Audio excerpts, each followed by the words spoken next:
This is the Danger Close podcast, Beyond the Books with me, Jack Carr.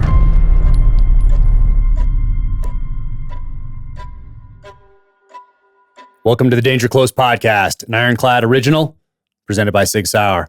My guest today is my dear friend, Andy Stumpf. Now, Andy and I met each other at Buds in January of 1997. He was the youngest person in our Buds class, and we've been friends ever since. We went to our first SEAL team together, SEAL Team 5, separate platoons. And then as I went off to OCS, he went off to one of the top tier special operations units in the world. So we had a great talk together. I always love catching up with him, and enjoy the podcast.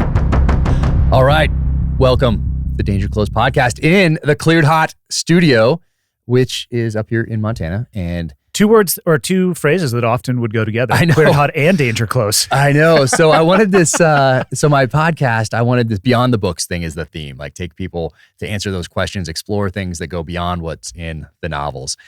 So Beyond the Books part was like, I knew that part. And then I'm like, oh, Danger Close, like you're too close to the books. And then I was like, oh man, Andy has that in the beginning of his thing. And so that's when I texted you like a year ago. And I was like, hey bro, do you mind? What do you think? Do you mind if I use this Danger Close thing? And you were like, nope. Dude, go for it, bro. I was like, oh, thank you. Yeah, I think my first trip at Team 5 when we got there was a JTAC trip. Before it was called JTAC, before they had an official, I don't know what they did before. You just, as a communicator, CAS, you went out Close there. Air Support. And I guess you got a certificate. It just wasn't called JTAC. It wasn't like an official certification. But I know you must have done that. Well, I was a JTAC, but I do remember even in the first trip I did after getting my bird was to Arizona as well. We were working with, I think it was A-10s and probably F-16s out of Davis-Monthan. Such great, having those A-10s come over yeah. doing CAS. But so awesome. We were controlling them. I certainly wasn't a JTAC at the time. Then I went out to Fallon in my second platoon, got my JTAC qualification. And that's when I started tracking the actual calls that you do. Yep. But yeah, I don't remember actually what they did before that. Yeah, because I don't think they had an actual Was it program. a FAC? Or is that more of an Army term? I think that's a forward air controller for Army, but I don't know if we had. Anyway, I don't know. But I went to Fallon for that first one. So a brand new guy, Alpha, I go to Fallon. All of a sudden, right out of Buds, I'm controlling these aircraft. I don't think I'd even gotten to SQT yet. I think it was pre-SQT. That's sweet. I think. So my first. So I was really there to take out the garbage, empty people's cups full of dip spit, do new guy stuff like that. But I remember there not being a program, like not being a curriculum. You just went out there and you had some guy, some SEAL that became his thing that kind of lived out there and set some things up for you. And you went out there with the old school radio at the time. You called in these birds and all of a sudden now you're the communicator guy. You're going to go to comm school, and now you're controlling these. I love it. I remember to go to comm school. I think we dropped napalm. Like, I don't think you're allowed to drop napalm stuff in real life, but I think it was one of the last. So this would be 97. So some of the JTACs out there can tell me I'm wrong. But it was like 97, late 97, early 98 is when I did that. So then, point being, went back, did SQT, got the communicator qual. Then the next time I went back, then it was an actual JTAC course, and they had a curriculum, and you had things you had to do and get checked off and get signatures, and then you had that qual. But before that, I don't think there was an actual JTAC qual. Let's just be honest with the audience about the SEAL teams pre-9/11 post. There were some differences, and now are differences, even from a doctrinal level of committing perhaps information to paper, training pipelines to paper, SOPs, TTPs. We've come a long way. Yep. Pre-9/11, I was wearing jungle boots at Nyland with green camis doing river and stream crossing. Old school. Old school. Loved every minute of it, by the way. It was awesome. Did none of that post 9/11. No, things definitely professionalized a little bit. Yeah. And they were headed that way beforehand, like the Force 21 stuff, kind of allocating resources to be more efficient. Like that stuff was in the pipeline, but then you really had to develop new tactics, techniques, and procedures for what we were doing and where we were fighting post 9/11. You remember though, when we first got into teams, each team ran their own training. Yeah, so their like own Team training. 3 was, I couldn't get people at Team 3 to give me like the chocolate chip camis. I was like, damn, those look sexy. Yeah. And we would go to Kodiak at Team 5 and they didn't go. And Yeah. I don't know what Team 1 did, but they weren't having any fun wherever they were doing. Oh, yeah. What No they were fun doing. one. Yeah. And interestingly enough, right after September 11th, even though we had snowshoes with us, we had all, the cold weather stuff. We'd trained up in Kodiak. We were, ready to go. We were waiting for back in those days, like some sort of a North Korea contingency, that sort of thing. So, which we would have gotten crushed. Not a very interesting place to have to adapt. But those same guys you just talked about, the Team 3 guys that didn't have snowshoes, that hadn't done anything in cold weather, well, those guys went to Afghanistan, and we ended up taking over their shipboarding operations in what we then called the Northern Arabian Gulf area. So that's kind of how the military works in general. Like if you are fluent in, let's say, Spanish, guess where you're going to go? Germany. Yeah, no, you're going to go to a completely different area. You're going to Afghanistan, Hey, you speak Farsi? Hey, we got a place for you in Colombia. You're going to France. It's like, what? Yeah, that's just how the military works in general. But remember also when we showed up at Team 5, you remember the guys that would wear UDT shorts with boots and then their uniform top. So a camouflage top. You didn't have to wear pants. You could wear UDT shorts, but that, what they call the blouse, which is just a top, extended to the bottom of those shorts because they're so short. So it looks like you're not wearing any pants. A 0.5-inch inseam. An unacceptably short pair of pants that had a belt that went through a little D-ring system that did nothing because there was no actual belt. It was just a tab of fabric. But you could conduct business in that. And you had to wear boots, the jungle boots that had, I think, dive socks that folded over the top. 3 rolls. Like legit. And people would conduct serious business in that uniform. Yeah. With their penis hanging out. Because you don't wear underwear. Correct. Because in buds, there's something about the underwear in second phase and oxygen. And if you wear underwear, you're going to implode. I don't even remember what it was, but it was the chafing probably. Was it the chafing? No, wasn't there something about diving in second phase where everybody stopped wearing underwear because of some sort of a dive injury you could get? You were the second phase OIC. I didn't give that brief. And it wasn't the OIC. It's possible I made that up. Yeah, I was never the OIC. I got my commission while I was at second phase and then left. Got it. Okay. For clarification, so now you're forgiven for not knowing this dive injury that somehow I am associating with wearing underwear. And people can check and we can Google it. And it's possible that I totally made that up. It's possible that I've been completely I want it to be misinformed. true. I've forgotten completely what the requirements are on that, but I want it to be true now because it sounds amazing.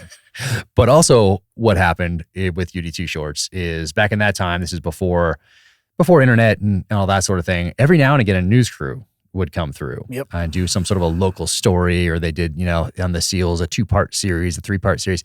And they typically had, I remember anyway, a female journalist that had a camera crew, 2 or 3 people, somebody holding the mic and someone on the camera. So, and then they'd want to film us doing our exercises in the morning. Flutter kicks. So what did the instructors do? Not just flutter kicks, but good morning, darlings. Yeah. And for people that know what that is, you're on your back, you lift your legs up, and you spread your legs, and then you bring them back together. It's not a PG show, people. I think you cross them. You can, yes, 4 counts. Something like, I remember this. And I remember them specifically doing that because you weren't wearing underwear in second phase in particular. You're welcome. So to make it impossible to edit out and get a good shot of us doing those things. So nobody wants to see that, to include the students. No. And in SEER school, you'd call that, a win. You want to have those little wins in SEER school. But that would be what this was against. Probably not. It's nothing against the journalists that are coming through, but it's more for the higher level authority in the military in general to just, you want to have our training day be dictated by a dog and pony show. Guess what we're going to do? Good morning, darlings. And flutter kicks. And then back to good morning, darlings. Yeah. Crazy. So, I was going to make a joke and talk about, ask you a lot about buds. Go for it. A lot about SEAL team experience. Go for it. But you're going to be underwhelmed with my answers. I am much more interested in, because you came back to the West Coast. I was there at the time. You're doing the CrossFit thing. And my wife's working out then. You're doing the CrossFit. CrossFit Coronado, Yep. That was amazing. I was into it at the time. I know you'd be shocked to learn that it's been a year or 2 since I've worked out. But one day I'll get back to it. Priorities. But second week of February. that's I think is that next month.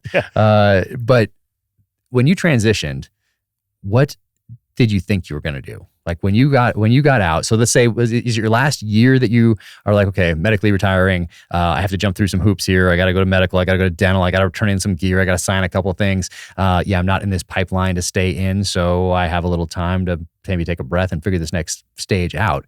One, how long was that period for you? Was it like you got back from your last deployment and you had a month, or did you have like that full year to kind of go through and do all that? And then what was your plan? Not what happened, but what was your plan? What were you thinking?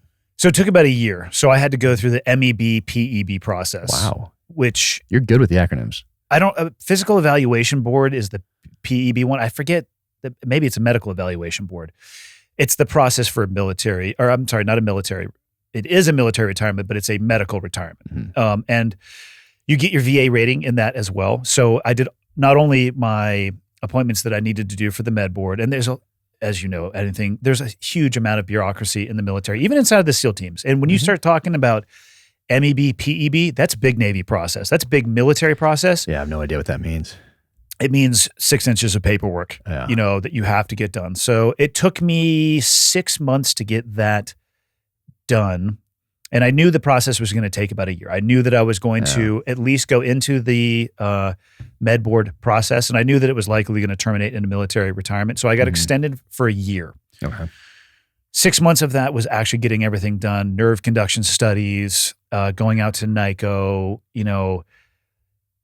That's a month. Is NICO a month? How long NICO is a 30-day, all full inclusive, just across the street from Walter Reed. The best medical treatment I've ever received. Shouldn't be a surprise. It's run by civilians, so therefore, not that the military medicine is horrendous, but civilian medicine, in my experience, has been better. What was a day at NICO? I'm going to take you off track here for a second because I testing all day. So all day, every day. You would walk in. You would. They had one nurse or nurse practitioner that was attached to about 4 people, and in brief for that day, they'd explain your schedule.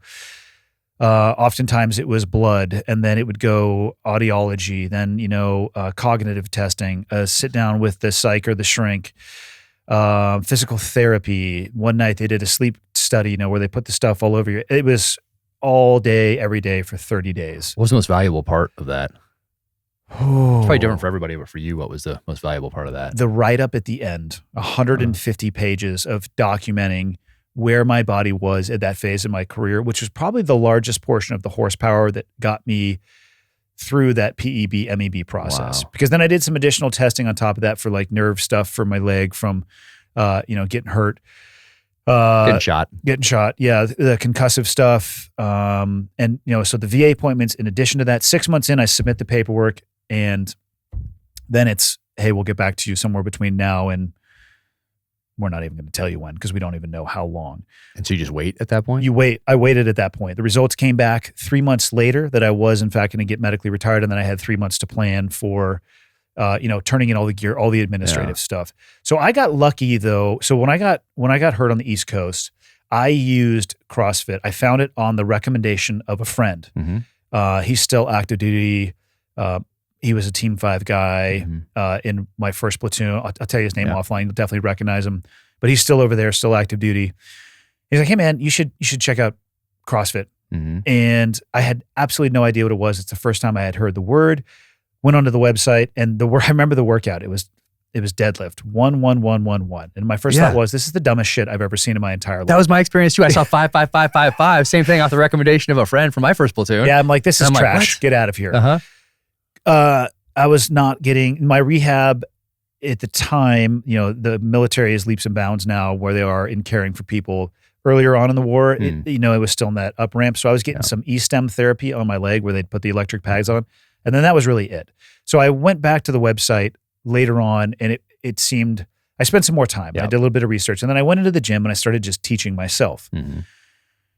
I'm born and raised in Santa Cruz. So I was back on a trip in Santa Cruz around the holidays. And HQ. I didn't realize that though. It's like 8 blocks from my parents' house. Wow. So I went over and I met Greg and just said, hey, hello, this is who I am. Your program's awesome.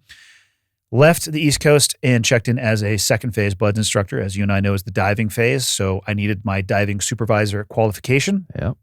Went down to the elephant cage, which is actually now taken down. Yeah. It's not there anymore because that's where they're moving the entire SEAL community, except for BUDS, I believe. Okay. And that's where the diving soup course was. And in the diving soup course was Dave Castro. So he was working for the time already CrossFit. CrossFit was much different in 2006 than it is now. They would do a seminar like every other month, which slowly built to once every month, and then twice a month, and then every weekend, and then weekdays were filled too. They were doing military seminars. He invited me to come to a seminar. I just watched, really liked it, and then had developed a relationship with Greg, and they needed some instructors for a military seminar. So this is back in like 06, 07, 08. So I started working on the weekends in my off time, teaching at the seminars. That was my introduction. And at the same time, I was developing a better knowledge and understanding of the program itself. And I was getting paid on the weekends. So I'd work Monday through Friday, and I'd go do a seminar. When it started off, it was locally, Saturday, Sunday. Yeah. And eventually, I became a permanent member of the seminar staff again on the weekends. And, then I became Greg's pilot. Then I started managing the business relationships, and all of that was ramping up as my military career was ramping down. So I had the chance to focus on that in that 6-month time period, from the paperwork getting done and the results coming back. So my thought was I was just going to continue down this path. I opened CrossFit Coronado in 2008. Ended up walking away from that, I think, in 2010. I just didn't, again, prioritizing time. Mm-hmm. So that's what I thought I was going to do. So that was my plan getting out. And then a year and a half after being out, I quit and had no plan going forward. No plan. And were you flying Greg then, or were you doing the? I was flying Greg. I was doing business development. Greg and his family or senior staff members doing the business development, managing all the sponsorship relationships, managing all the charitable initiatives at one point in time.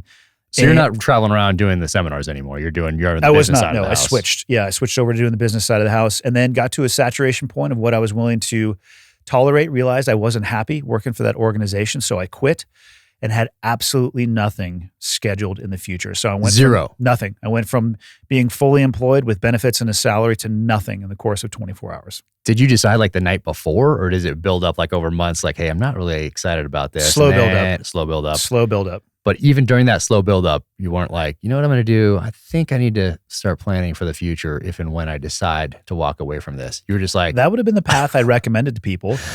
I didn't take that path. And then, I look at myself, and I've had to kind of redefine who I am and what I do multiple times. Yeah. The things that I do professionally now, first off, none of them were my idea. They were suggestions from other people. So pre-COVID, I was doing a lot of public speaking, but I had no idea or desire to be a public speaker. Somebody came to me once and they're like, oh, SEAL teams, right? You should come to my organization and talk about teamwork. I'm like, all right, I'll put some shit together. Yeah. And then somebody in the audience was like, hey, that was pretty good. Do you want to come to my organization? And it built over time. And one day somebody said, perhaps a website would be a good idea. So I built a website. The podcast. I was very fortunate to meet Joe, who you've met as well. And the second time I was on his show, he's like, hey, man, you should consider doing a podcast. I'm like, well, you know a thing or two about this. So I'll explore it. Yeah. The skydiving and base jumping. I enjoyed jumping when I was in, but I wasn't able to do the type of jumping that I wanted to do. Never thought that I'd be able to make a living as a sponsored skydiver and base jumper, which I was able to do for almost 3 years. And again, so redefine myself. All the stuff that I do, it's been from the suggestion of other people. And in all of those things, what I've tried to do is remember who I am and where I came from, but also move past it. Yeah. And I don't have a great architecture of what it's going to look like in front of me. I'm in a phase in my life where I'm taking opportunities if I want to, if I think it would be rewarding or enriching for me. And for clarity for people listening, that has nothing to do with money. For me, money is essential, and you need to be able to do, pay for, the minimum required you need for life. But I'd rather meet interesting people, do things that are enriching for me and my family than get a paycheck that I become a slave to. Yeah. My plans were not the best. It's not the course of action that I would recommend for most people. But if you're willing to grind, and if you're willing to put yourself out there and make mistakes and learn from them and keep going, and if you can find things that you want to do because you want to do them for the right reasons, then I think the sky's the limit. So what did you do that first morning? You're like, okay, I just quit my job. I slept in. Don't tell Jocko. You got to be up crushing 3:30. But that first day, you're like, okay. And then like, what's that next thing that you did? Like you still have to put food on the table. You still have responsibilities. You still have to live. Do you take a breath and like enjoy life for a little bit? Or were you thinking like, okay, what's my next thing? I'm always kind of thinking about stuff. So I had, we had savings, which was good. And I knew that we could buy us probably 8 months to a year on that. Yeah. And then I also started thinking about immediately downsizing, and lowering that monthly requirement. So I looked at all the stuff we had at the house. I've been fortunate to have some, things, a collection of things, and started getting rid of them. You know what I mean? I took that value and passed it on to a savings that would buy us even more time. And then spent some time thinking about what did I want to do? I felt like I was working for CrossFit because I had to, because I was a slave to that paycheck. And actually that realization of coming to the place where I can't do this anymore, regardless of what I'm getting paid, has been hugely powerful for me. I used to make decisions based off of money, and now it's the thing that I think about the least, especially with relationships with brands. They'll approach you like, "Hey, this is what we want you to do, and this is how much we're willing to pay." I'm like, "Ooh, you just messed up with me." Let's talk about who you guys are. Do we have goals that are commensurate with each other? What's your vision for the future? Like, is this going to be rewarding? And then at the end of it, we can talk about the money. And there's, saying no is a powerful thing. Yeah, no, I need to say no more often, because I was in this phase where I'm building a business, and I thought when you're an author, you can go to the mountains, you live in a cabin, you write the book, you send it to New York, and then you start the next one. Like, that's what I thought it was. That's what I thought an author was. It was very appealing to me because I think I'm an introvert by nature. I like being alone. I like being quiet. I like thinking. And I think over time, particularly in the SEAL teams, I had to learn to be more of an extrovert just by necessity. But I was looking forward to just writing. But I realized very quickly that it's a business. Anything you do is essentially a business if it's making you a living. And so I had to do all the things you would do in any business. If you're starting a coffee shop or you're doing, whatever, it doesn't matter. You have to do some budgets. You have to do advertising. You have to do marketing. You have to do social media outreach. You have to have a plan for your brand. You have to have all these things that I never anticipated until that first book launched. Like a couple months before that first book, I was like, okay, this is a business. There's some other things that I need to do here to build this out. So that's been interesting, is to explore those things, look at what other guys are doing out there, other companies are doing out there in the space, whether it's a huge company like Apple or Red Bull or whatever, and seeing what they're doing, and then looking at you, other veterans that are starting companies and businesses and moving on in life, and learning from all of that, and then hopefully helping one another as we continue to move forward here. But it's definitely been an experience. But being in that garage phase of a startup is how I look at writing. And now I'm at that stage where the garage, it's probably trying to move on from the garage and take a breath and put in some protocols in place that make things more effective and efficient, instead of saying yes to every single thing all the time, because I'm in this full-on sprint and I feel so fortunate that I'm being asked to do certain things. So yes. You get ripped into pieces. Grow. But now I need to take a step back, I think. So you're right. Saying no is a very powerful tool that I need to get a lot better at you will using. get ripped into pieces if you say yes to everything. Yeah. And I've been there. And especially if, again, money it has value, but at the end of your life, it's going to be valueless because it's not going to go anywhere with you. Yeah. But if you're at that phase where, right after leaving CrossFit, I had to say yes to everything because I was trying to replace and figure out who I was and what I was going to look like economically, you're exhausted. It is You're exhausting. fried. And I'm not saying yes to things on the money side of the house. Most things I say yes to have nothing to do with money, and I'm not paid for them. But I do it either as a thank you, or as a way to build the readership, or that's why. Or I just feel bad, or something. I just want to be nice, like I for whatever reason. But there's not dollars attached to any of them directly, anyway. But I need to get so much better at saying no. I have a very hard time doing that. You know what I've found when it comes to saying no? It actually leads to more opportunities. Yeah, and I have no explanation for why that is. But I've said no to some people, into some brands where they literally were just like, why? How could you say no to us? It's like, I'm sorry, I'm not interested. And That's then awesome. Because I said no, let's say it was they wanted something or an obligation or a time period, something even more amazing came up during that exact same time period that was empowering and enriching to me. And I went down that path, and it's one of the hardest things for me to do, and one of the most powerful things that I'm learning to do more consistently. Yeah, I need to. I'll take that lesson. I'm going to write that down. But I've known for years I need to get better at doing that. It's just, man, it's crazy. And you gloss over a little bit about the pilot piece. So I think people are like, wait, he flies? Where did that come into play? So when I left the East Coast and I came to the West Coast to be a second phase instructor, they were messing around with getting rid of Winter Hell Week for a year. So there was this massive gap in classes going from first to second phase.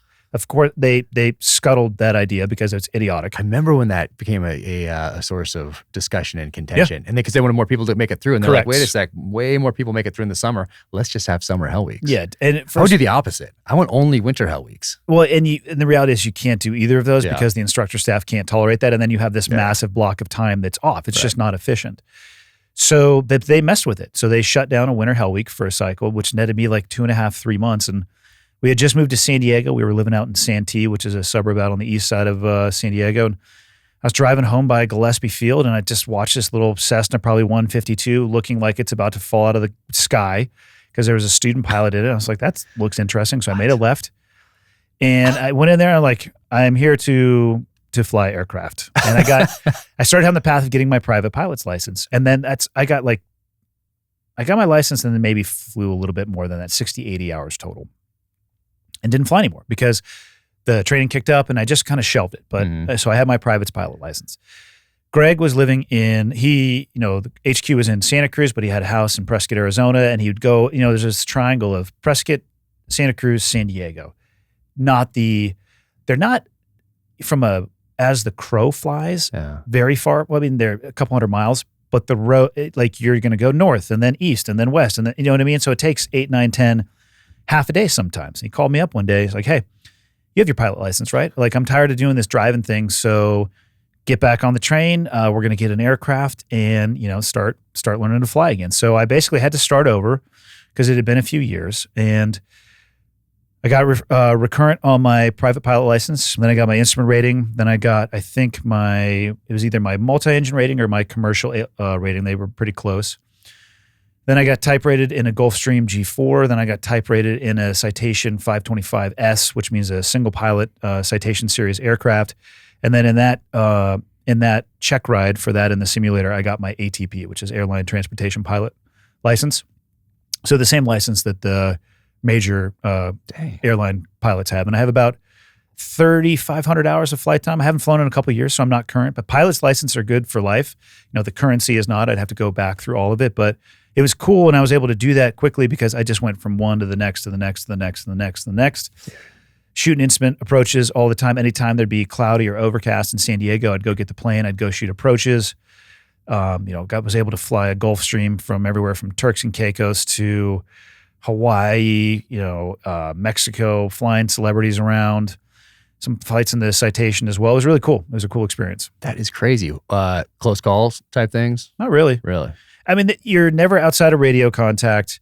The avionics and the ability of the aircraft from an electronic perspective, like your situational awareness, they had like 3D modeling of the terrain so you can see what you're flying over. I had a forward-looking infrared camera on the plane that Greg bought for CrossFit, so I could see down the runway to see if there was an airplane on it or an animal. Like it's pretty crazy, man. Like, and you're in positive control of air traffic control at all times. What does that mean? ATC, you're talking to them on the radios. They're coordinating. It's essentially, if you look at aviation charts and you're not familiar with aviation, you're like, what is this? It's freeways and highways in the sky. Okay. And it's vertically based as opposed to, horizontally to begin with. You have to climb an altitude and then you get on these pre-established paths and you're flying over these markers and, the air traffic control is separating both horizontally and vertically. You're always talking to them on the radio from the second you turn the airplane on until you turn it back off. That is wild. You can do any more of that, or is that a chapter that's passed? I don't know. I enjoyed flying, but it's one of those things where if you're going to do it, you need to do it. It seems like one you have to be committed to. You got to be current and you have to be competent. And again, knowing your limitations. Controlled flight into terrain, CFIT is what they call it, is like the number one killer. Okay. Pilots that are totally, not pilots, airplanes that are functioning completely properly with pilots that fly them directly into static objects, mostly mountains. Wow. Why? Not knowing their limitations or thinking they're current and competent when they're not. Yeah, that seems to be one that you'd want to not have a ton of other things going on. You'd want to prioritize that one if you're a pilot. Yeah. Jeez. And then jumping. When was the last time you did a skydive? I don't know. Or base jump. Base jump. I haven't jumped base jumped in a couple of years. That's another one where, currency and competency matters. The consequences are extremely high and the amount of time you have to make decisions is generally extremely short. So for me, I'm either both feet in the pond with that and you get current and competent. leading towards the base jumping world by skydiving a ton and being under canopy and, flying your canopy, being able to determine your, malfunctions with your canopy, landing pattern, flight characteristics, all that stuff. And then, there's the additional flying of the wingsuit. I don't have the ability to really do it up here because there's no drop zones, and I'm either going to do it or I'm not, and I'm not willing to risk my life for pictures and video. So you have those, like it seems. You got some good pictures. You got some good video. You have still have the world record on the thing? No, it was Kyle Lopres, I believe, is the man who has the horizontal distance, right? I think he beat it by about a quarter of a mile or so. He was a Marine Corps helicopter pilot, I think. Same thing. I think he was actually doing it to raise an awareness for a cause as well. And I have no desire to go back up and try to reclaim. So I enjoyed it. I still have all my gear. I have enough jumps now that I could throw a parachute on. I have a variety of sizes. I could throw a docile parachute on and be totally fine. But why? Why risk it? Yeah. No, I'm with you. My last jump was in the military, and I have no desire to jump. I'm good. Yeah. I figure I'm good. Well, it's like anything else in the military that we were exposed to. Some people just got bitten by the rock climbing bug. Yeah. I loved jumping, so I got bitten by that. And now I'm in a phase of my life where, I got bit by the jiu-jitsu bug. Yeah. So I'm kind of diving deep into that, and it fills that physical, mental challenge / release that you get from that stuff. So far less consequential from a end of life perspective. Yeah. So, why not do that? Seriously, crazy.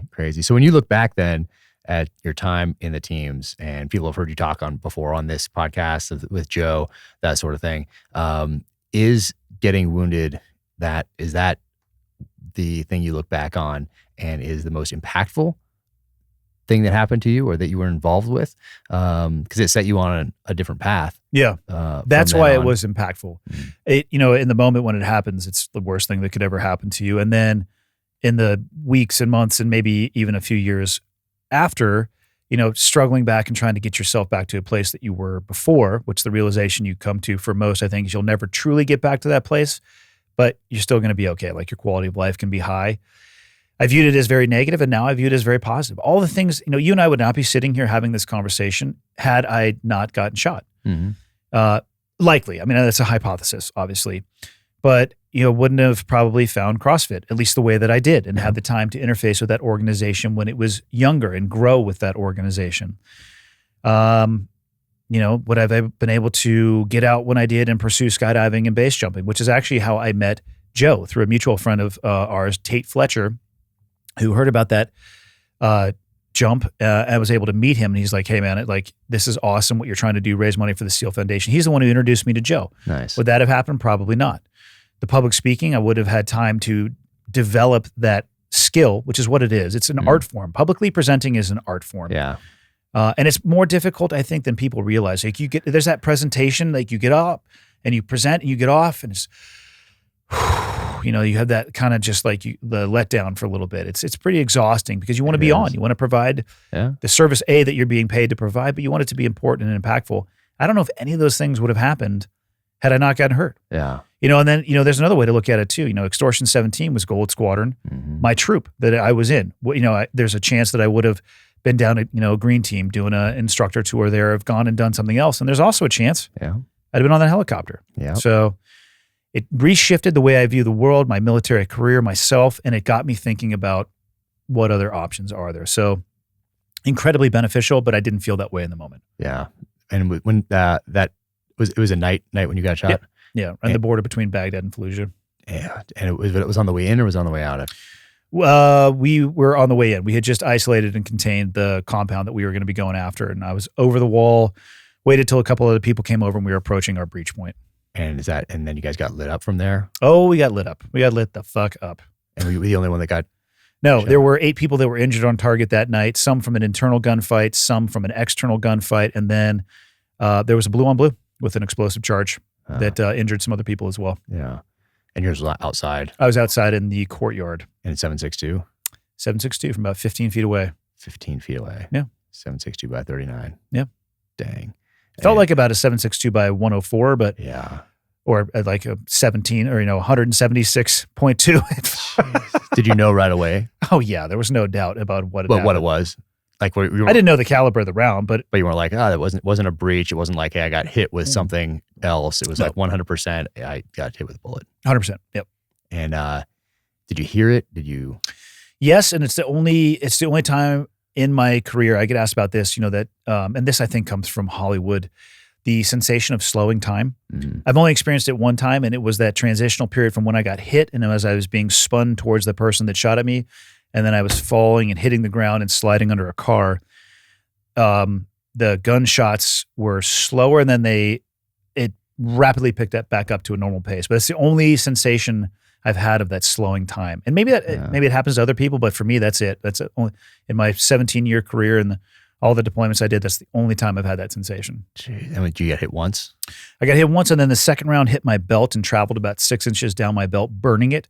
And the copper jacket of the round is still actually melted to the belt. No way. Yep. Because it spun me towards the shooter. Dang, your belt. So it's... no, the bullet impacting me spun me toward, and then the second round hit the belt as I was spinning and traveled down my belt. It would have, and I think if it would have gone in, it would have shattered my pelvis and I would have been dead probably in about 5 minutes. So under the body armor.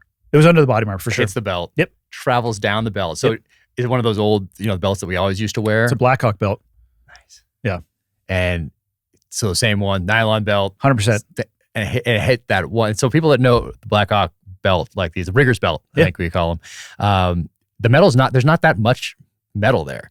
It didn't hit the metal. It only hit and traveled down the fabric. Oh, dang. Yeah. That's crazy. Yeah. That's how close it was. So if it had been, I would say 2 inches to shooter's left, my right, it would have just shattered my pelvis girdle. Dude. So you get spun, you drop, you roll under the car because you've been I didn't even hit. roll. I pushed off as it hit me, and the momentum took me underneath the vehicle. Dang. And then other guys are there in like a train and a full stack. Full Armageddon forward. from over the wall into the building, guys in the courtyard. I ended up getting drugged by our friend, Sean Evangelista, who owns 30 Seconds Out, an amazing company. He's a fantastic human being, drugged me around the corner. And he's like, move your hand. I got to cut your pants. I'm like, direct pressure, bro. I went to the medical course. It's like, move your hand. I'm like, no. No way. So you're holding it. I'm holding. That's the only thing I could do. He cuts. He's like, you're going to be fine. I'm like, don't fucking lie to me. No way. Yeah. That's insane. And so from there, you're hearing gunshots. Yeah. Guys are inside. There's a firefight inside. Yeah. Breaching charges going off. Yeah. Like, and you're like not knowing what your status is really. Correct. Because it's night, nods on, Yep. chaos, radio, all the rest of it. Does Sean stay with you? No. So I got drug out of the courtyard eventually. Like I said, there were some significant injuries on target that night.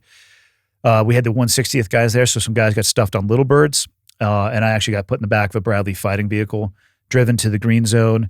A lot of us met up in the hospital there, but I didn't see the guys again until months later when they came back off deployment. Once I got into that Bradley, I was in Baghdad for probably a day, got bumped over to Balad where they put me on the bird to go to Germany, sent to Germany with two other guys that we shared a hospital bedroom with, and then I got on a Delta flight and got home within 36 hours. Did they throw you on the Bradley because that was like just there and they got you in there, or did they prioritize prioritized the other guys on the helicopters, put me on the Bradley because they were there as our blocking position, drove me to the green zone, and they're like, okay, this is how many people we have that are injured, like let's get some assets in here and we'll triage as we are taught to. And yeah, that's what they did. We all met back at the hospital. Did they keep a medic from your team with you, or did somebody from QRF take over? They passed me over to I don't know what it would be. He wasn't an 18 Delta, but just a medic in the Army who was in the back of the Bradley with me. But there was nothing they could really do. I mean, I had a pressure dressing on my leg. It was just low enough down on my leg where they could wrap it like high up in my groin, and like there was nothing else for them to do. Did you know that one that hit your belt? Like, did you know that the belt I had no idea. Right away? I had no idea until I got my gear back months later. No way. Yeah. So you thought you just got hit once until months later. Yeah, and the one that it didn't penetrate into my body at all. It just traveled down my belt. Yeah, I didn't know until months later. That is insane. So Army takes you in. This Army medic is in there, essentially just holding pressure until they get you to. He wasn't even holding pressure. He wanted to start an IV bag on me. So he got the bag. Well, he didn't get the bag all set up. He pulled out a 14 gauge needle, which for people who don't know what that looks like, it's the diameter of this cup right here. It's like you're staring down the barrel of a shotgun. Jabs it in, gets the stick, and then goes, ooh, I didn't set the bag up. Pulls it back out. to set the bag up. And I was like, we're done here. Yeah. I'm fine. I thought we weren't doing that at that point. It was early. anymore. It's 2005, man. I thought still at that point we were just stuffing and tourniquets and get you somewhere where they know what they're doing. This was even before tourniquets became the soup du jour. Because remember in training, it was always IV, at night. It's not a bad idea. Boom, boom. It's not a bad idea to get that line in so you can push fluids or medicine, but I'm not going to let somebody stick me twice with a 14 gauge. That is unacceptable. And the kid, you could tell he was pretty rattled by the whole going on. I'm just like, hey man, I'm fine. Like, we'll take care of this at the hospital. Well, you're also in the back of a Bradley. It's probably, moving. It's not, for those who've been in the back of a Bradley, it's not like the smoothest ride. And you're trying to get a stick at night with a wounded guy and all that stress and chaos. Like, it's like, we're good. You put that down as a victory. You got the stick, but we're moving on. Wow. So you get there. So do you think you're losing blood? Do you think that that you're hit more seriously than you are? Do you what is it? What's in your head? Right? Are you like, hey, I'm good. We got some pressure bandages on this. It's good. Or you're like, I didn't think I was going to die at that point, but I didn't know how bad it was. Yeah. I couldn't move my left leg. It felt like getting smashed in the funny bone all the way from my hip down. I couldn't move my foot. So I didn't understand the severity of the damage. It wasn't until later that it was determined that the round that did go into my hip interacted with my sciatic nerve somehow, whether it be a piece of the metal clipped it or, the shock wave, the concussive waves. If you look at the side of ballistic gel, you can see it traveling through. Short circuited it. Nobody knows. Either way, though, it fried my sciatic nerve. So usually the one that hit your belt did that. No, the one that entered my body did. Right. And yeah, there's not a lot you can do for nerves. So it grows back very slowly. I had to deal with foot drop for almost 2 years.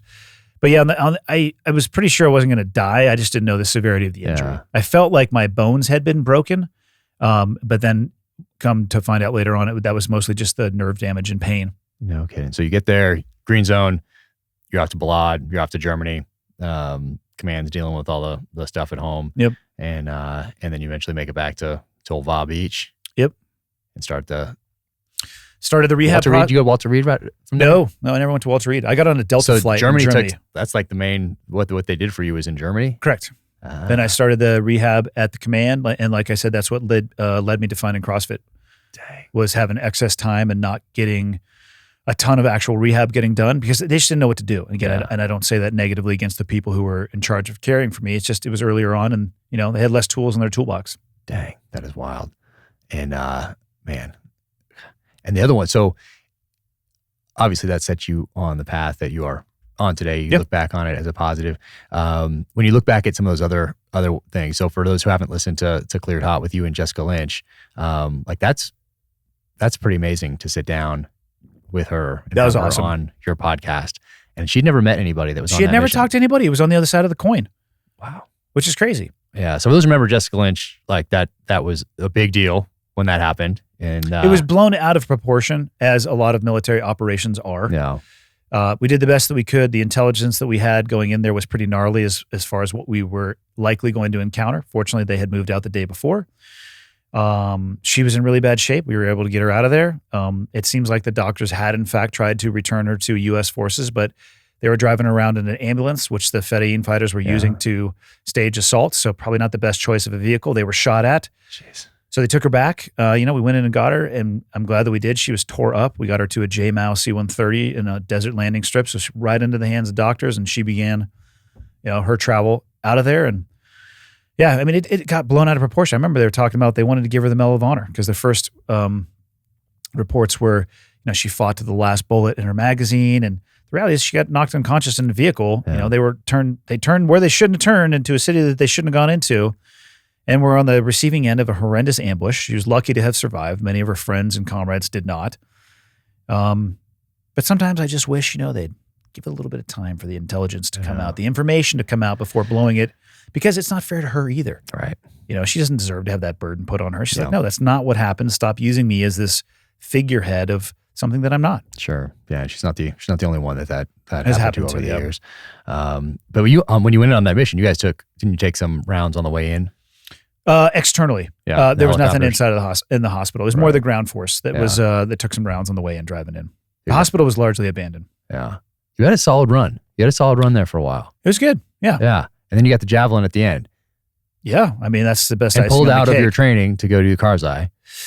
pulled out at the end of Green Team. They needed people for the tail end of the Carr's Eye detail. So that was the first time I went to Afghanistan. Came back from that, started working for the initial invasion of Iraq, and then just bounced back and forth for years. Dang. So that's a pretty solid run. Yeah. And then took that period to rehab and recover as a BUDS instructor.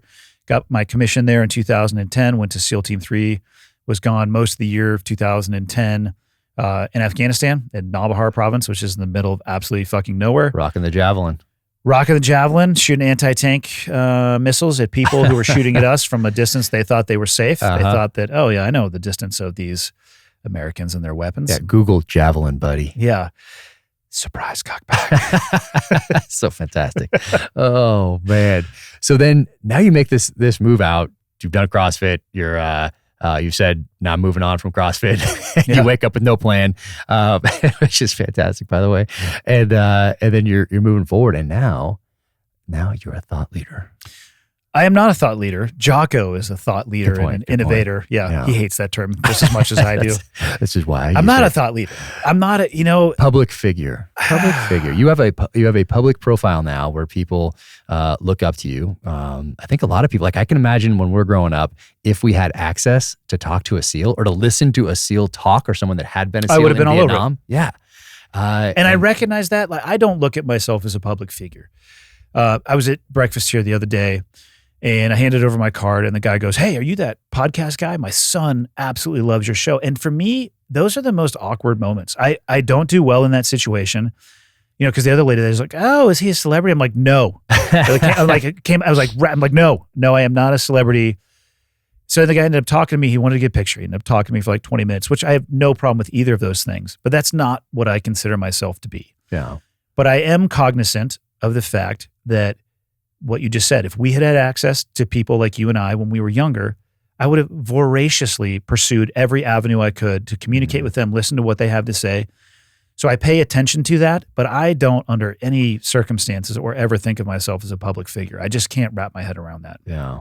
But you do have people looking up to you as a role model, like this kid. And I remember, and like I said, I stay aware of that, and so I try to present the best example that I can while also being completely and utterly honest about the fact that I'm full of flaws, as all human beings are. I don't have the answers to a lot of things. I'm an expert at absolutely nothing. But if you ask me for my advice, I will give you my advice and preface it as that. This is what I think based off of my experience that I've had in my life. Use with caution. Yeah, no, that's powerful, especially for these kids that need, you don't like the term role model. You don't like the term thought leader. I'm not a thought leader. You've known me for a long time. I am a moron. I didn't say it. No, just kidding. You're a crushing, still accurate though. It is not accurate. I mean, look at look at that time in the military. Not everybody gets out and sets world record base jumping, skydiving records for charity. I was laying in an air mattress and then jumps off cliffs and does all sorts of learns to fly, and like it's insane. But it's great, and it's also wonderful in that the people that we studied growing up, first, there were no names because they were just attached to a magazine article, a one chapter in a book, a video that didn't have any names on it that showed some Vietnam stuff and showed some guys then swimming and running an obstacle course. Okay, then we move into the 90s or late 80s, 90s. And now we have a couple books with names attached. Now we have, of course, Marcinko, we have James Patches Watson, Point Man. We have those sorts of things from Vietnam. So now we have a name attached to it. There's no platform. All you have is that book, and maybe if you can track down a magazine article interview with them somewhere, possibly. But that's it. Now we move up to today, and we're having this conversation. Yeah, which is it's probably almost information landscape. Overload. It is. There's a lot of information overload, I think. So I wonder what it would have been like to go into BUDS with all the information that is out there today. Like I knew it was hard. I'd seen videos of the obstacle course. I knew there was a big rope I had to climb and all that sort of thing. And I knew that there was 80% attrition. That was the attraction. And let's go. But I didn't know it was going to happen that first night of Hell Week. I didn't know it was going to happen that second night of Hell Week. I didn't know it was going to happen that third. You can find all that stuff online. I'm sure almost a day to day. I'm sure it's all there. And and I don't know if that's a benefit or a detractor. Yeah, I don't think I like having that. The mystery was cool. Like the mystery was cool. Yeah. Like, hey, I'm going into this thing based on what information I could gather at the time, which was as much as you could possibly gather, I think, because I was in tune with reading and research and all that sort of thing because my mom was a librarian. So I went in with about as much information as you could go into in 1996, 97. But today, you can't possibly filter in all the information. You can't listen to all the podcasts. You can't read all the books. You can't read all the magazine articles. There's no possible way to get all that information and internalize it and then use it to propel yourself forward and prepare. You have to make choices. You have to figure out which ones you're going to listen to, which book you're going to read, which magazine article you're going to read, and then what lessons you're going to take from those to apply going forward. And you get to choose wisely or poorly. I think I would prefer to go into Bud specifically not knowing every evolution, because then there's like this thought of, okay, I'm going to get through this, but then I have to do this. I'd rather just focus on what I'm doing, and whatever's next is next. And it's kind of cool that it also makes it, you're part of that club. You make it through, and now I have something in common with someone that went through in 1968, 1978, 1988, 1992. Like, I have something in common with these people that other people don't know. Yeah. Like, it's not out there. Like, you asked anybody, I don't know, let's say 1995, hey, what happens on the third day of Hell Week? I don't know. Now you can ask that person and they can Google it and find out. Yeah. But before, that was just between us, that guy in 1978, that guy in 1982. Like, we had something in common that bonded us together, and it still does, but other people know about it. You can Google it and you can find out, and like, okay, they froze and a bunch of people quit on this night and then this. But I don't know if that prepares you for doing it. Like I said, I think you could pre-pack your mind where you're thinking about the next more than you're thinking about the now. Oh yeah, big time. Big time. And that's what gets most people. They get overwhelmed. About that next one. I can't be this cold for this long. And then as my role as the instructor, it's like, I'm going to have you so cold. I know. For longer than you've ever been in your life. I don't want to do it. I'm like, perfect, get out of here. Yeah. No, there's definitely something to that unknown and to that anticipation. And then the instructors can get to use that as well. So it's a different dynamic today. It's a little, I'm glad we went through when we went through, that we knew just enough to draw us to it because it was difficult, but not enough to be able to know, oh, I know what's going to happen on this day. Okay, I know we're going to get this rest here. Oh, I know what time on Friday we're going to get quote unquote secured from this thing. And it's just I don't know. But it also might make it more difficult because you're like, oh, I can't possibly make it to Thursday. I know exactly what's happening on Wednesday night, on Thursday day, Thursday afternoon, Thursday night. I can't do that. Rather we didn't know. Yeah, which is kind of, you get the information from the class ahead of you, little bits of intel from the class right ahead of you, but not much. They didn't share too much. I don't remember getting much. Oftentimes the intel was wrong. Not all intel is good intel, people. That's a good point. To include what you can find on the internet. Good point. Yeah. I haven't looked. I'm just assuming there's so much out there on this. So I have no idea. But yeah, it is interesting now to step into this space and, me doing this. Like the first time I listened to your podcast was when I was packing up in San Diego to move to Park City. And it was your second one.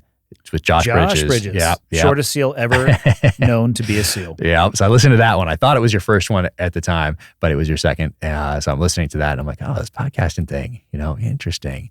And then it's, other people start having these podcasts and interactions and that sort of thing. But I get to watch it. I get to watch your transition. I get to watch other people's transitions that might not be as positive or have worked out as well because they don't turn that chapter and they live in that past. Particularly some of those guys that we came in to the SEAL teams with in the late 90s. They'd been there from the late 80s into the 90s, and they didn't live the most healthy lifestyles in or out of the military. Yep. It actually ended up killing them. We were going down the list yesterday of. Mm-hmm. Half dozen guys we know that let's be honest too. The SEAL community is, you work hard and you play hard. It was part of the culture. And if you can't ever put that down or you have the type of personality where that gets its hooks into you, it's going to be dangerous, especially if you geographically isolate yourself as one of the individuals who died in the state, east of where we are, isolate and drink. Yeah. You're done. Yeah. Drank himself to death right out here. Yeah. But it's tough and you see it happening. You see people that can't leave that behind and use it as a foundation from which to build. So it's always a part of us, but it's a part. It's not all. It's part of a foundation. And no matter what it is, it doesn't have to be buds. It doesn't have to be the military. It can be anything. But using whatever it is as a foundation from which to build. Yeah. And it can be negative experiences that you've taken lessons from as you move forward. But if you live back there in that foundation, guess what? You're not building that rest of that structure. You're living back there in that foundation, like mired in that cement, and you can't move on. And I saw that with a lot of people, especially as I was getting out, when I started to take a breath, look around, realize I'm not taking guys down range anymore, and notice people transitioning and having a tough time with that transition. So I think for these people that are watching you and listening to you and have been for a while that are going into the SEAL teams. Well, they're also realizing that there's also this next thing because we didn't know about that next thing. I never focused on it. We never knew about that next thing. I knew I wanted to be a writer. I knew I wanted to write novels after the SEAL teams. But for people coming in, they're focused on this. And hey, what does that guy do that gets out at 25 years in 1999 or 2002 that has been in the teams for 25 years, 30 years, and they can't leave it behind. Yeah. You can't build from. Well, we got to see that, but now people are seeing you, they're seeing Jocko, they're seeing all these people that have moved on and built from this foundation and turn the page in a positive way and are moving the ball forward. There's still a lot of struggle in that though too. It's easy to look at people it's one of the reasons I hate Instagram. It's all about the wave tops and you don't see the valleys. I'm 3.5 years, I'm probably 4 years this year into hosting the podcast. There's a lot of work. There's a lot of mistake. There's a lot of errors. There's a lot of hardship in the public speaking of A, even getting hired to do so, and B, trying to figure out what message you want to put out there. Then C, how do you deliver it in an appropriate manner? And then you have successes and you have failures. So it's, the career field that we came from is amazing, but don't think it's some magic bullet that's going to launch you into the future without struggle. You're going to have struggle for the rest of your life. I think the career field we came from prepares you and gives you tools to deal with it well. Yeah. But they're never going to go away. Yeah, but I do see those people that either can't do it or won't do it, and I think it's not just the military; it's anything in life. Like there's gonna be struggle. That's what life is about. Don't expect it. There should be. I think it's essential. That's where the things that I have struggled for the most in my life are the ones that I value the most. Yeah. The things that have came to me the easiest or were given to me for free. I mean, how much value do you really put in those things? Yeah, no, the first podcast we did was 2018 before my first book came out, and you invited me on. Yeah, you were clicking your pen. I don't think I was clicking the pen, but it's possible. It's possible. Let me just tell you, I'll send you an people audio will tell you, won't they? Oh, yes, they will. They like to do that. Like someone at my first podcast launched yesterday, and I saw some things on there like, I couldn't hear you, move the microphone close. Okay. All of this will come in time. Trust me. You know what's a fun one is when you record a podcast and you forgot to turn the microphones on. Oh. That's a tougher one to correct than moving it closer to your face because you can fix that in the post software. Oh, that's tough. That is tough. It's not awesome. No, but it's but we did it remote. Yeah, on the computer in my office, and you were somewhere else, and then I think it was next up here time, in Montana, yeah, and then next time I came up, and we went to the house, and you had at the kitchen table. Yep. So I set it up on the kitchen table, and we put a European mount on the table, and did it. We there. did. We put them all. We put the deer head in the chair. We had all the European mounts laid out on the table. People mentioned that, I think. It was George. Yeah, George. George the deer was sitting in the table, and it's just like, yeah, there you go. There he is. Is he in the new podcast studio? He's up on the wall now. Nice. I actually hung the mount in the way that it's supposed to be. Nice. It had just showed up. No, I remember we pulled all those Euros and put them on the table. Yeah, there was a few on there. People commented about that. So we had, so that was the second one. And this is our third time getting together here. Yep. And now it's an actual studio. And we just did your podcast and talked about how there's the next step. There'll be another studio. And I slowly and incrementally, I started off with a very simple system to record stuff. And then people said, hey, you should do video. So I got a camera.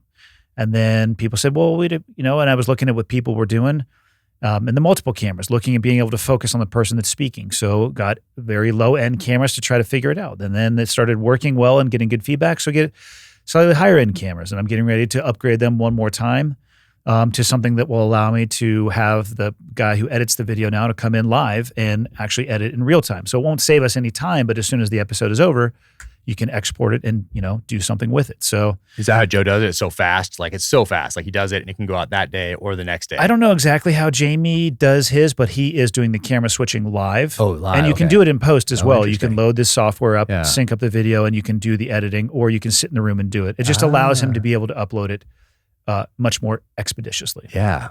No, he's got some good lessons learned on that. So no, that's fantastic. And then would you ever consider, has anybody asked you about writing? All the time. Yeah. And my answer is, I don't think I'll ever see it happen because here would be the first chapter of the book or the intro. So there I was doing something that many people have done before me. Stop it. But that's like, there's nothing that I did in my career that was extraordinary. Maybe not that hasn't been written about. Maybe it's this next phase. I don't know. Let's see it. Well, I got to make it through this phase first and figure out what the hell this phase actually is. And here's the thing. I struggle. You and I will always be known as SEALs, period. And I've come to grips with that. At some point in a conversation when we are introduced to people, and this happens up to including last night, it's oh, hey, this is Jack Carr. And then if somebody will say directly, oh yeah, he used to be a Navy SEAL. Or as you leave the conversation, you'll hear people whispering, oh, that's the guy who used to be a SEAL. So it's like, okay, that's part of who we are. If I write a book, it will go in the SEAL category, which is so incredibly full of other people who have written books. I mean, you're a needle in a stack of needles. Yeah. What if you differentiate and you're writing about this transition piece, or you're writing about resiliency or podcasting, or this journey post? Maybe. But what they're going to want to see on the cover? Ex-Navy SEAL Andy Stumpf, and how to transition to your next phase of life. Just got to put some thought into that. Yeah. But it's there I was doing things that so many people had done before me, and here I am writing about it as if I was unique. It's like, dude, I was so incredibly average inside of our cohort. You did some pretty cool stuff. Yeah, but a lot of people did cool stuff too, and did stuff that makes the stuff I did that it's like. That'll always be the case. Yeah, there's always somebody out there that's done some amazing things, especially going back in history and seeing what some of these guys did. Vietnam, Korea, World War II prior, that gave us the opportunity to be on that beach in California in 1997, getting yelled at and doing push-ups. Yes. Like that is also something that I thought about to put it in perspective, is that everything that was sacrificed from the inception of this country up until today that allowed me the freedom to make the decisions that I made to get to that place on that beach in sunny Southern California, getting yelled at, shivering, and making. I feel like most of the time that happened to us, it was because of you and some type of substandard performance. That wasn't part of the curriculum. Yeah. I was probably late. So. That is possible. God, the students do show up late too. You're like, are you out of your minds? You had especially to the early one where there's nothing else ahead of it. The 5 a.m. PT to whatever that is. Our class leadership. We couldn't get that. Get it together. No, we were always late. I think. No, with our two buds, we had 2 officers. Yeah, that both didn't stick around too long. I mean, one of them did, but he went.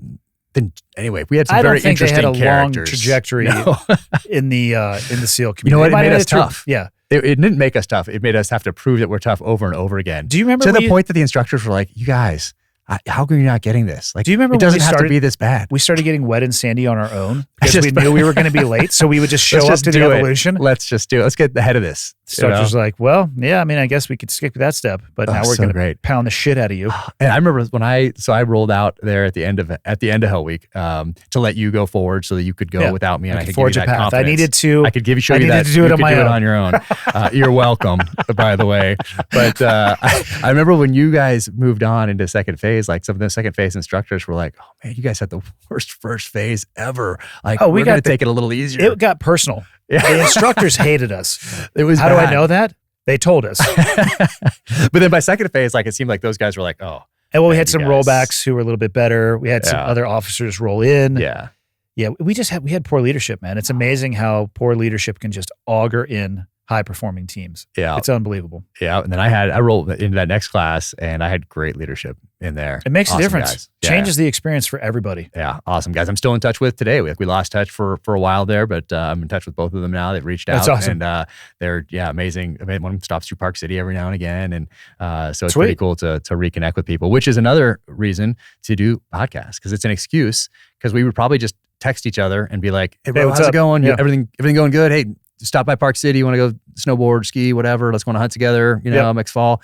And that'd be it. But instead, we get to use this as an excuse to come up and catch up and hang out. And I get to help you through your belt transition. Of course. It wouldn't have been the same without you. I can't obviously do one again without having you there. Yeah. So we'll do it again for book 5. Hopefully in April, you'll get your brown belt and I'll come back up for that next April. I don't know, man. I don't know how long you stay at each one of these belts. I literally just go to class and I try to apply what they teach. And I find that most people's biggest hurdle when it comes to learning is just getting their own way. They bring their own bias. My coach, Travis, he's like, "Hey, put your hand here." I'm like, "Mean like right here like this?" You got it every time. Wow. Like that's just what I try to do. Yeah. Just learn. That's amazing.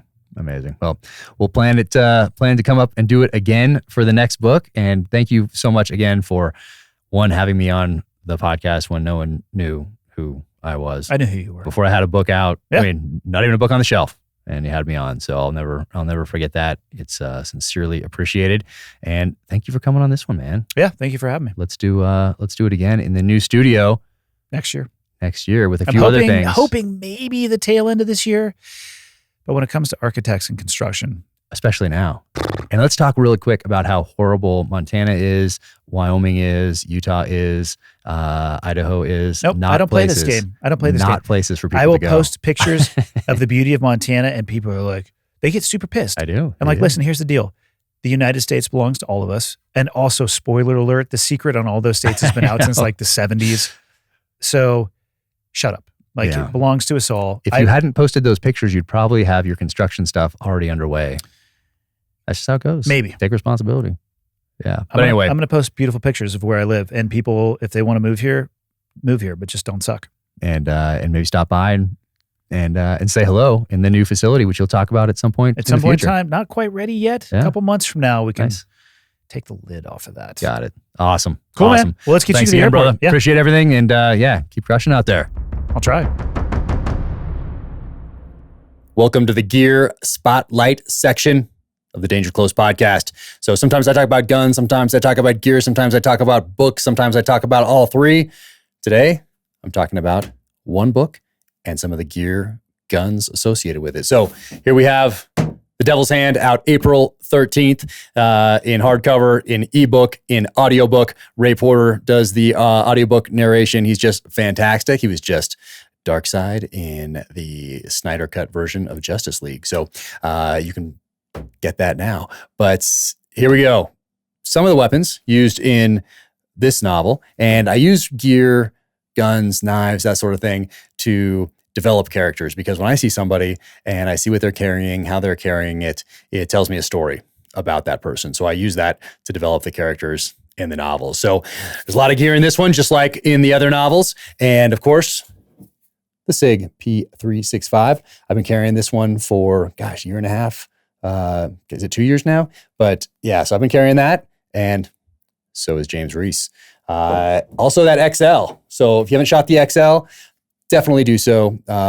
This has the red dot sight on it, comes from the factory like this. So this is a sweet shooting pistol if you haven't done it. Pulled it out of the box and hit steel at 100, which was pretty crazy right out of the box. I posted it on Instagram. There's that. And then this is the X Compact right here. Once again, red dot sight. There's a red dot revolution going on if you have not heard. So this is the SIG P320 series. And they have a lot of different models out there in that line. They're all awesome. I might have more than one. And this is the X Compact right here. So love this thing. Been shooting this thing for a little while now, and it is awesome. All right. You'll find that in the pages. Actually, not just in the pages. You might even find it on the cover of The Devil's Hand. Look close. So that is awesome. What else do I have? So Zev Custom. So this is a Glock 19 Zev right here. And who's going to be carrying this in this novel? You're just going to have to read it to find out. So Alec Wolf, everybody at Zev, thank you for your support over the years. Awesome. And then Terran Tactical right here. Little John Wick action, Combat Master. So this is a 19 from Terran Tactical. And who's going to be carrying this in The Devil's Hand? Once again, you're going to have to read it to find out. So that, and right here, Amtac blades. My friend Bill Rapier, former SEAL, is designed this blade right here. You can even make fire with it right there on the sheath. And this thing has an awesome, look at that, it clips to your pocket. So it's not in the appendix carry. This goes in your pocket right there. Awesome blade right here. You'll find this in The Devil's Hand, as well as with Combat Flathead. So this is designed by my friend Dom Rasso, Dynamis Alliance, built by Daniel Winkler at Winkler Knives. And I'm a huge fan of this thing. I absolutely love it. So it's been the last couple books, and you probably need a couple of these things. I think you might say it's indestructible, but pretty sweet right there. And of course, my favorite, the Winkler Tomahawk. So right there, I gave one of these to each of my kids at my retirement ceremony from the military. And do you think this will come into play in the pages of The Devil's Hand? If you said yes, I think that's a good guess. So there they are right there. Devil's Hand, April 13th. Thank you so much. More guns, gear, blades, and bullets to come. Thank you for joining me on the Danger Close podcast, an Ironclad original presented by Sig Sauer. Now, if you're looking for Andy Stumpf, you can find him on his Cleared Hot podcast. You can find him at andystumpf.com. You can find him on the social channels. Just put in Andy Stumpf and he will pop up. It's an F with an F, Stumpf. And follow him on those. Check him out on the podcast. And if you like this one, please leave a review, leave a rating, do all those things that will help keep bringing us back for more every Wednesday. So thanks again for joining, and I'll see you next Wednesday. Until then, stay safe, stay strong, keep fighting.